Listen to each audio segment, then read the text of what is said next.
இலங்கையின் புலனாய்வுத்துறையை பொறுத்தவரையில் நீங்கள் கூறுவது போல ஒன்று புலனாய்வுத்துறைக்கல்ல, அதாவது புலனாய்வுத்துறையின் வேறு நாடுகள் ஊடுருவி இருக்கலாமா அல்லது வேறு நாடுகளுடன் இலங்கை அரசு மேற்கொள்கின்ற நடவடிக்கைகள் குறித்து வெளியில் என்னடா புலனாய்வுத்துறைக்கு எல்லாம் தெரிய வரும், வெளியில் தகவல்கள் கசிந்திடலாமா என்ற ஒரு பிரச்சனை இருக்கின்றது. இப்ப இந்தியாவின் புலனாய்வுத்துறை அதிக அளவில் இதற்குள் ஊடுருவி இருக்கலாம் என்ற ஒரு கருத்துக்கள் இருந்தது. 2017ஆம் ஆண்டு மோடி வந்த போது பெருமளவான இந்திய புலனாய்வாளர்கள் இலங்கைக்கு ஊடுருவிருப்பதாக கூறப்படுகிறது. ஆனால் இந்தியாவை மெல்ல மெல்ல இந்த அரசு ஓரங்கட்டுறது தெளிவாக தெரிகின்றது. இப்ப அதான் இந்த விவகாரமாக இருக்கலாம், மன்னார் காற்றாலை விவகாரமாக இருக்கலாம், இப்படி ஒவ்வொன்றாக. அதிலும் குறிப்பாக பார்த்தீங்கன்னு சொன்னால் இப்ப டிஜிட்டல் ஐடென்டி கார்டு, அதாவது டிஜிட்டல் ஐடென்டி கார்டு ஒன்று கொடுப்பதாக இருந்தது. அதற்கு இந்தியாவின் துபாய் தளமாக கொண்ட இந்திய நிறுவனம் ஒன்றுதான் அதனை கொடுப்பதாக இருந்தது. இந்தியா தான் அந்த திட்டத்தை கொண்டு வந்தது.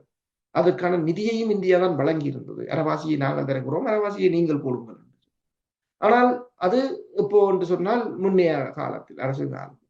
ஆனால் அதன் பிற்பாடு நீங்கள் பார்த்தீங்கன்னு சொன்னால் அனுர்குமார் திசாநாயக்கா வந்ததுடன் அந்த அந்த திட்டத்தையே முற்றாக நிறுத்தியது. இப்ப அந்த திட்டத்தை, டிஜிட்டல் நேஷனல் ஐடென்டி கார்டு கொடுக்கிற அந்த திட்டத்தை கலே என்ற பிரான்ஸ் நிறுவனத்துக்கு இப்ப வழங்கி இருக்கிறார்கள். அவர்களின் ஊடாக 7 லட்சம் அடையாள அட்டைகளை வழங்கப் போகிறார்கள். அதன் பிற்பாடு 1.6 மில்லியன் கார்டை வழங்கப் போவதாக கூறியிருக்கிறார்கள். இப்ப கொஞ்சம் கொஞ்சமாக அந்த இந்தியாவிலிருந்து அந்த சில சென்சிட்டிவான ப்ராஜெக்டுகளை வெளியில் எடுத்து அதனை மேற்குலகம் சார்ந்த நாடுகளுக்கு, மேற்குலகம் சார்ந்த நிறுவனங்களுக்கு வழங்கி கொண்டிருக்கிறார்கள் என்னும் போது, அப்ப இந்த இலங்கை அரசு இந்தியாவை தனக்கு ஒரு எதிரியாக யோசிக்கிறது போலதான் தெரிகின்றது.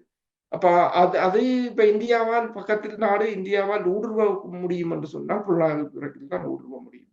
ஏனென்று சொன்னால் உங்களுக்கு தெரியும், பாகிஸ்தானாக இருக்கலாம், அண்டைய நாடுகளில் இந்திய புலனாய்வுத்துறை எவ்வளவு தூரத்துக்கு ஊடுருவி பணிகளை செய்வது என்று எல்லோருக்கும் தெரிந்த முடியும். கனடா வரையும் ஊடுருவி இருந்தது.